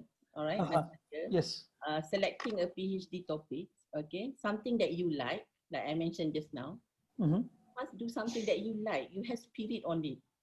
Yeah, you don't have to do something that the supervisor like, but you don't like. Yes, you're right, bro. So if you don't like, but you think you want to work with that supervisor, so you have to make yourself like that topic, lah. All right. So the advisor care about it. Okay. Sometimes the topic that you give to the supervisor, actually the supervisor know less about that topic, but the supervisor doesn't show that she cares about it. Okay. But for me, I care about everything that my student care. Okay, try to be me. And then area which is not too mature. Yeah, sometimes the area that too mature is quite difficult because it's very competitive. Yeah, so the area is very mature, and then sometimes it's quite difficult to publish as well. Okay, it's quite difficult to publish. Let's say for certain methods. Okay. You can have that comment from the editor said that there are 1,000 people doing this method. Okay, so it's too mature. The method is too mature. So it's also sometimes you need to it's not sometimes you need to look into it. And then area is not too immature, also very dangerous. Okay, if too new, it's also dangerous because you can hardly get a good enough references if the area is too new. Okay, or it's not trendy, also there's an issue. It's less impact, less recognition. Okay, when you do the topic that not trendy, meaning that maybe you have difficulties when your supervisor want to apply for grant project, maybe your topic doesn't meet the grant project themes, everything, so it's not so trendy. Actually, when we want to apply for grant, the topic must be trendy. Yeah, must be state-of-the-art problems to the country. Okay, so that's the thing. So how you do the literature is starting from choosing the PhD topic actually. Okay, when you start your literature, you must choose the PhD topic. If it's too mature, meaning that you have so many literature, so many articles, about that particular, and you have difficulties of choosing to pick up the most 5 that you are going to hang around with it. All right. So Yes. usually in doing PhD, you read about 200. You read about 200 papers, 200 articles. Okay, but the one that you hang around is only 10. Yeah, you're right. Yeah, this 10 is your kitab. Yeah, yes. So this is also a very common question during the Viva. You know, I love to ask this question. So what is your kitab? Yeah. Oh, So because you have 200 articles you read, so you must have some, at least 10 that you hang around. You do the comparison with this paper, you do whatever. So having this 10 is not easy. You have to broad your readings before you can pick up these significant 10 articles, right? So you have to have a broad reading, okay? And during the reading, you have to do categorization. You have to categorize your articles, okay? Based on the problems, okay? Different problems, these articles address different problems. This article address this problem. This article address this problem. So definitely, I'm not going to tell everything here. Definitely, you must have a good strategy. yes. Okay. Sure. So may I Sure. ask you a question? Thank you for answering these questions, Prof. But actually, like for sure, different cases, different students, different time management, and depends on the person. But I mean, like, can we say like to graduate on the time? It's a responsibility of the students or responsibility or a supervisor, or it's a joint responsibility. Most responsibility is to the students. Students. And definitely the supervisor will supervise you, okay? The performance of the supervisor is actually depends on the performance of the students, okay?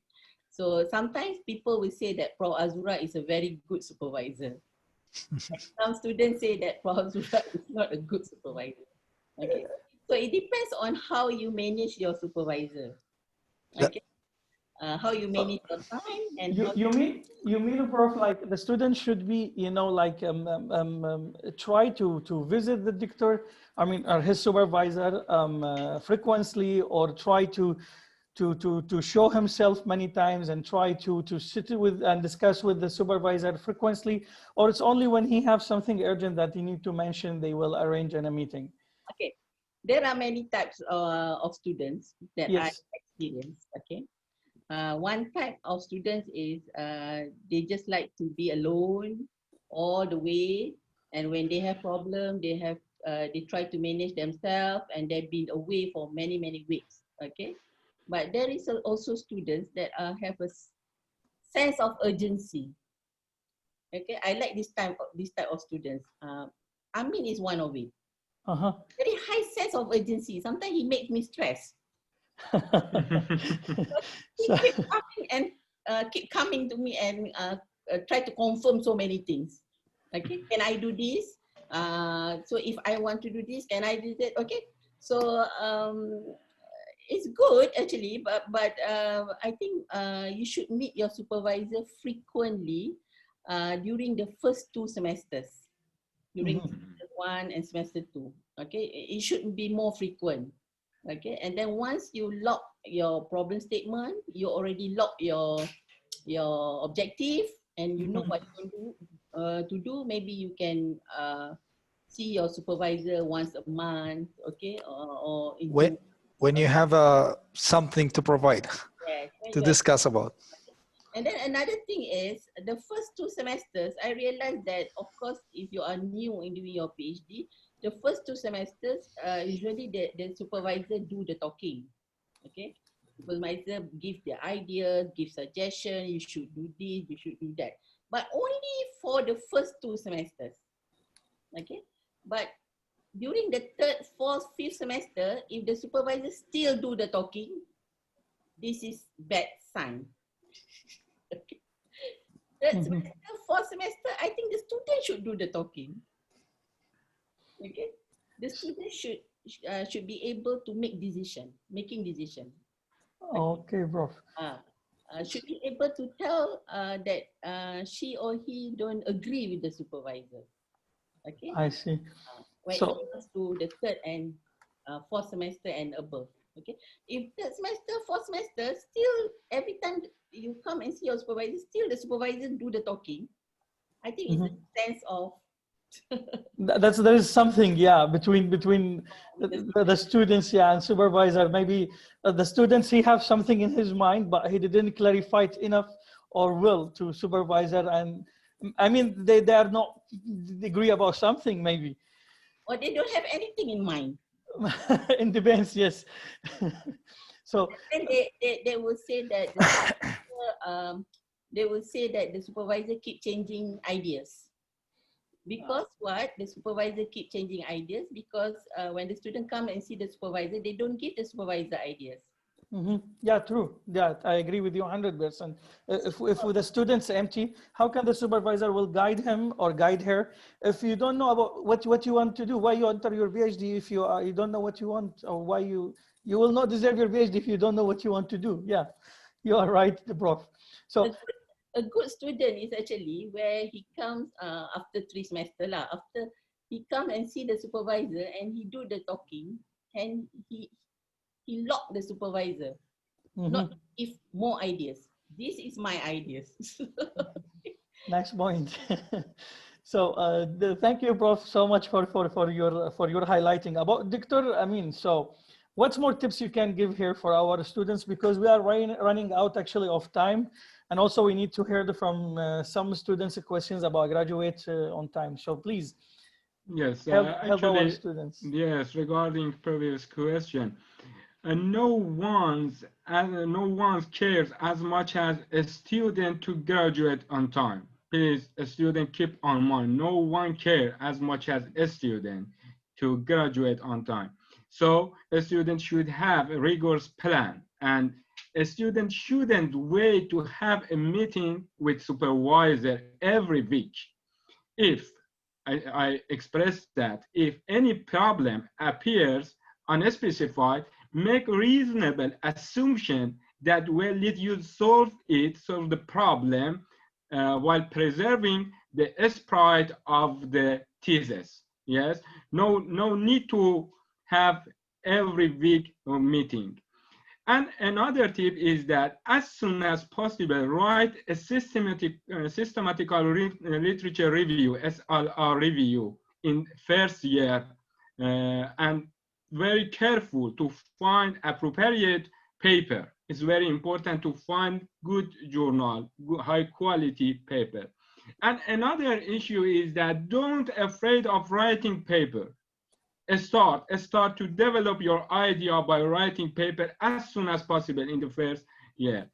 And this is based on my experience. I am not expert in education curriculum, but it's based on my experience. Try to form a teamwork. Try to form a teamwork in your lab. It's very important to work a topic and form a group in the lab. And if I want to suggest a timetable, I suggest in the first quarter, literature review and research background should be done.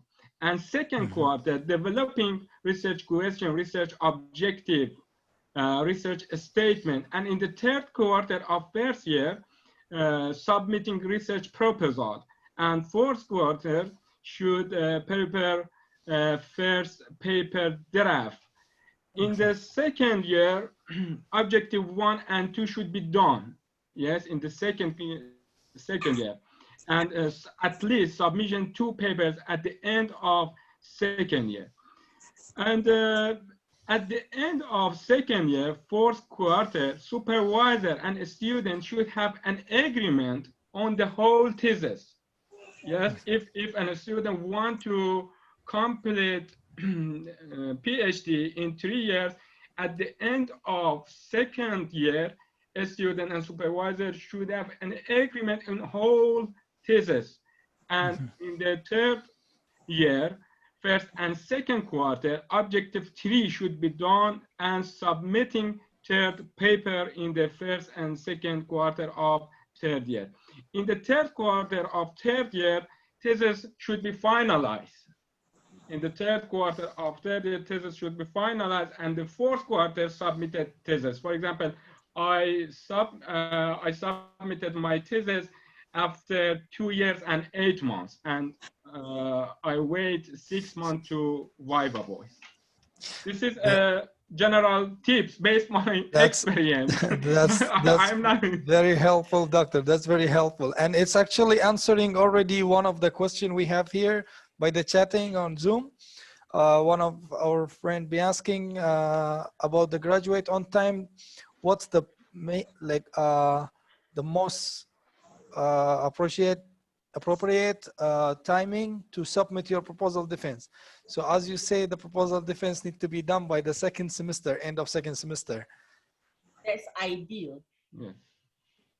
Yeah, I think already they covered the questions that have been mentioned in the chat. So we are really thankful, Prof and Doctor, to having you today. So since we are running out of time, I'd love to open a mic to our audience if they have any questions regarding to Viva tips or graduation on time. So the organizer on Zoom should be please open mics to anyone who have questions regarding to our topics. Yeah, we have a participant have a question here. Osman. Hello, dear colleague, are you hear us? Hello.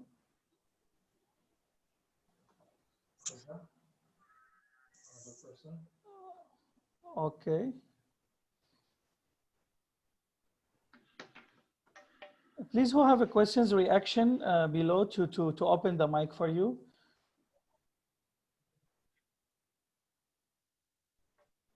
Okay, I have a question, Prof. Yes. And Dr. Amin, during the FIFA, what are the most important things that we must present to the examiners during the FIFA? Since, for example, we have around 20 pages on the thesis. What are the important things that we should present during the FIFA? Thank you so much.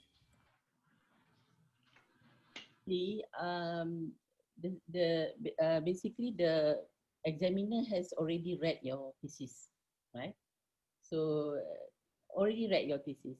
I think the structure of your Viva should be chapter 1, structure of the chapter 1, yeah? Where you have a background, and then you have a problem statement, research question, all those things. And methodology is important. And then the results, yeah? The results, okay? And also the how you have maybe 1 slide or 2 slides, yeah? What's good about your PhD work, all right? So for me, basically the structure is the chapter 1 of your thesis structure. Yeah? You have a methodology, you have a problem statement, you have the objective, and it's good to visualize it, put it in diagrams, okay? Put it in diagrams, and then important figures meaning that your methodology of your architecture of the process or everything, so you put it. Don't put so many wording, because like I mentioned earlier, the examiner already read your thesis, and just put the important one, okay? Don't put so many literature review, yeah? Maybe you just put the important one, or you just put a summarize, just 1 page of literature review, tables, okay? If they want to ask more, they will refer to your thesis, usually, okay? The more detail, they will refer to each page of the thesis, okay? So for me, my suggestion is just the structure, just based on the chapter 1, plus your results, okay? And also the conclusion part. Okay. Noted. Thank you so much, Prof. Thank you. Most welcome. Hello, can I ask a question? Yeah, definitely you can. Okay, actually I'm a new student at UKM, and my question is proposal defense the same thing as Viva? Like, is it Judgment Day, like Ali just mentioned? Because I'm kind of nervous for my proposal defense. Is it the same, or what can I benefit from this this live that's going on? Actually, proposal defense is actually it's a mini Viva lah. It's the way how you understand your work. But proposal level, you don't have any results, everything. It's just it's a proposal, okay. But during the proposal, you must be able to present very significant problems of your research. That's why I mentioned earlier, the most important thing that will be asked during the proposal defense is the problem must be clear, and how the problem lead to the objective of your research. All right. Definitely you don't have comprehensive results or everything, but it's good during the proposal you have some preliminary evaluation results, maybe some example data results, anything. Okay. Reviewing, if you need to review your proposal again, meaning that somehow you fail your proposal defense, it's okay. I think it's more meant to improve your understanding about your research, about your proposal. Sometimes the student feels so bad about failing the proposal, but it's to strengthen your research understanding toward what you are doing. Okay, it's different from Viva, because Viva is the evaluation day, the day. Okay, proposal is still you have room for improvement. Okay, usually during the proposal, I'm not sure, but in our faculty, it's very in a friendly manner. Usually, it's a friendly manner. It's try to help you to improve. Okay, if they ask you to present again your proposal later, meaning that they want you to come up with a better version, improved version, everything. So if you look at a positive way, proposal defense is actually try to really to confirm that what you are going to do is doable. Okay. Thank you, Prof, for your answering for our colleagues. Dr. Amin, do you have anything to add for our colleagues' question? Yes, actually regarding this question about proposal defense, I think the problem statement is very important, and know the background finding, as I say again, because this is very important to know the gap, limitation and drawback. You should express the limitation, drawbacks, and gap in existing work in proposal defense.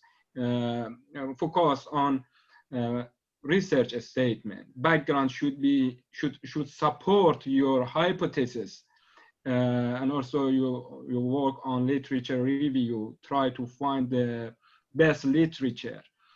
This is the main tips for proposal defense.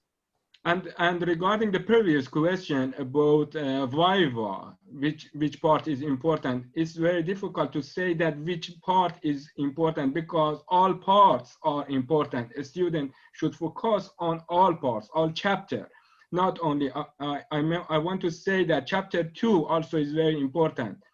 Maybe examiner don't read very carefully chapter 2, I don't know, but chapter 2, very important. Chapter 3, this methodology, very important.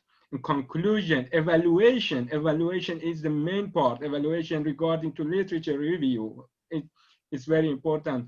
Connecting between objective is very important. No, it's difficult to say that which part is most important. As you ask me, I express that all parts in thesis are important, chapter 1 to chapter 6 or 7, based on a student thesis.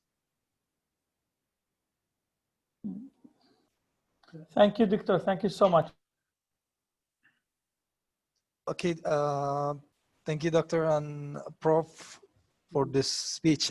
We have one more simple question about graduate on time. They ask about how many semester for PhD. Before that, Mustafa, Doctor, do you like to extend time, or you like to sum up to take this one as a final question?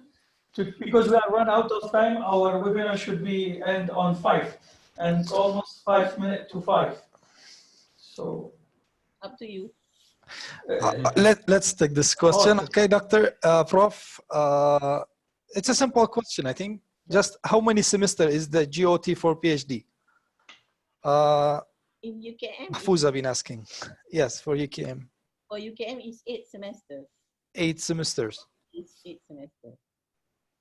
But okay, thank you, Prof. So last semester, Prof, I heard it was a 6 semesters. 6 semester, I think. To graduate on time. No, yeah, of course, 6 semesters for the PhD. PhD, for semester, okay, yeah. For I think for the graduate on time that the Ministry of Higher Learning define is 8 semesters. Okay, 6 semesters is excellent. Excellent. Wow. I already passed the 6 semesters, so unfortunately I cannot do it. But I hope later on I will come with a good thesis. I think if I share with another thing is time management. Okay. Yes. For those who have been granted for scholarship for study leave. Okay. So this is a leaving for study. It's not leave the study. All right. Yes, you are right. Yeah, you are right, Prof. Leaving your job for study is not leaving the study leave. Okay. One day should we finish this journey? Yeah. So as much as take long time, it will be no end, because every day there is a new things coming regarding to the area and domain that you are looking for, right? Time management is important, but try to be disciplined. Like if you start at 8 in the morning and stop at 5, I think it should be enough if you focus. Mm-hmm. And after 5, you can concentrate with your family and everything, other affairs. Okay. It doesn't mean that you have to work around the clock. Okay. If you can work around the clock, then fine. But if you cannot work around the clock, it's just that you just come to the lab, maybe 8 to 5. Focus. Yeah, it all depends about my time management and focusing in study. Yes, you're right, Prof. So I think, Prof and doctors, we are really luckily today we have you both today. And most of the questions that I've seen here on our chat room, it's about a proposal, and a proposal defense is not regarding to our webinar topic, which is about graduation in time and tips on Viva. So in this case, do you like to continue for more half an hour, or you should end right now? Half an hour? Because most of the questions that I found here from our colleagues are about proposal defense, which is not regarding to our topic. So I think we should end right now. Then we have another webinar. Yeah, definitely, Prof. So we are really thank you and thank you. So we will sum up now and end. And so in this moment, I'd love to thank you, Prof, for this opportunity that we have you here, about the tips and all the guidance that you give us regarding to our topics.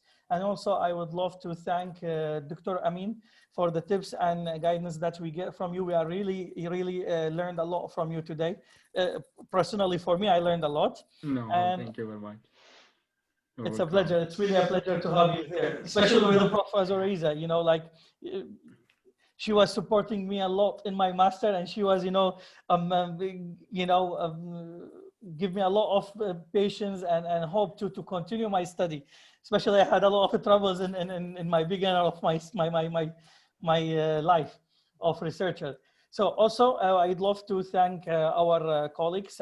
So ladies and gentlemen, may I thank you for your active participants in this webinar. I hope you enjoyed the program.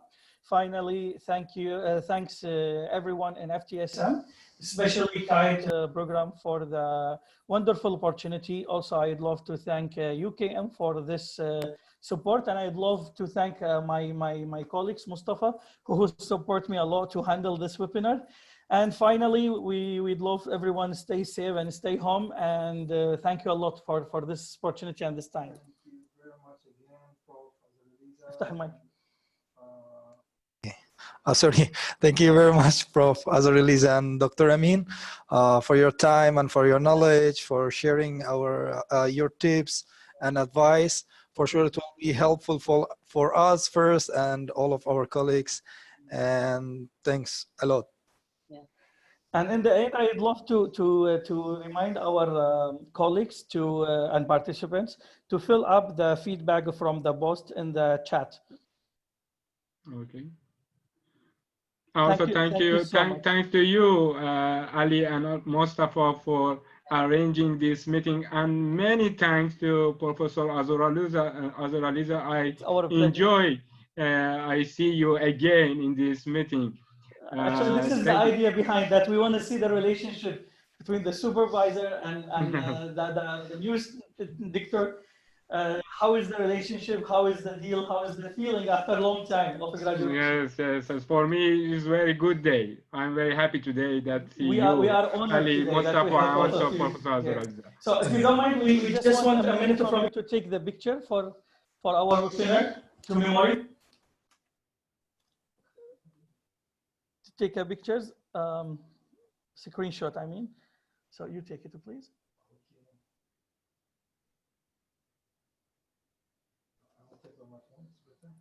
Okay. 1, 2, 3.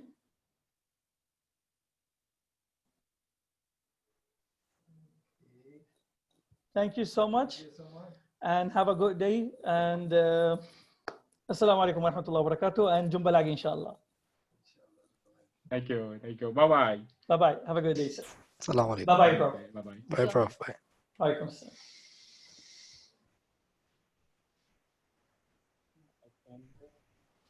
هسه لازم هم يسدون. احنا سد المايك. All right, see you. Okay, thank you, Ali, Mustafa. You're most welcome, Prof. You're most welcome. You're most we are welcome. really honest. We are honest to have you today. Yes, thank you so much, Prof. Helpful, I don't know. And I'm sorry, please, because I addressed you, Doctor, many times, but I was confused with the technical problems in the beginning, so it's a little bit confused me. Okay, then. So sorry for that. You from around actually. Thank you very much. From should help me answer the question. Actually, she have a lot to address the questions. So we have used a lot of the questions that she mentioned already. But they ask more detailed questions like how to write a thesis. Yeah, actually, most of the students was asking different than the questions that we upload on our survey to address. But Prof, sorry, you addressed anything that they're asking for. So we are luckily to have you here. I think we have to organize how to write a good thesis, maybe. I hope so, if we can do like such a things. And also I think students are interested since from the questions on chat about proposal defense. So what steps to do on defense as well, and how to write your proposal defense in 3 semesters. I think we can get this topic as well soon. Yeah. Thank you so much, Prof. And thank you for Prof. Master as well for this opportunity. And bye. Assalamu alaikum. Okay. Bye bye. Assalamu alaikum. Bye bye, doctor.